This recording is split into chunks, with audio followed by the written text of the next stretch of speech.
Oh, salah pizza. Salah orang punya pizza Sorry.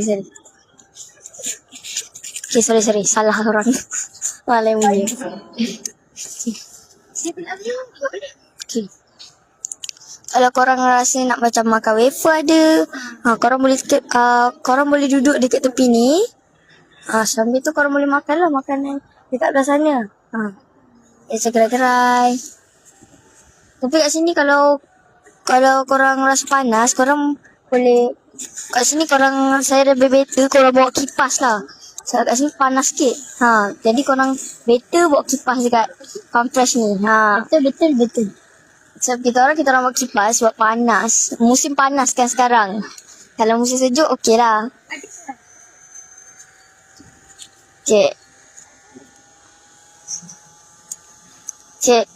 Lepas tu kalau kat sini orang nak solat pun surau dia kecil sikit lah. Kalau nak solat tu boleh lah. Tempat ambil uduk semua ada. Perempuan, lelaki. Tanda sebelah je. Dia macam haiwan. Dia macam zoo. Tapi dia tak adalah banyak haiwan sangat.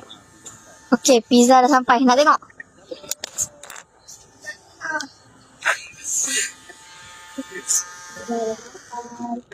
Pizza ni bermasa 3 inilah perisa tuna. Okay, ni pizza ni perisa tuna. Ni kalau rasa ni makan berapa orang? 8. Okay, 8 orang. Boleh makan 8 orang. Nak potong kecil lagi pun boleh. Sebab potong besar. Okay, guys.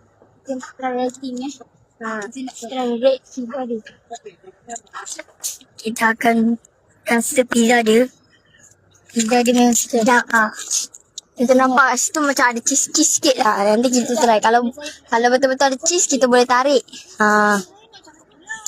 Boleh tarik. Sekejap, kita pas kat orang lain sekejap. Okay guys. Kita bagi saya.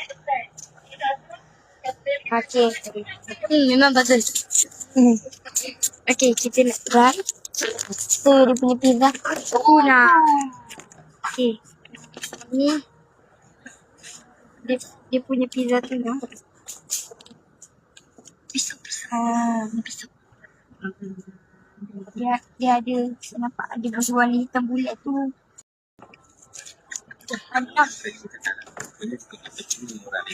Oh, salah pizza. Salah orang.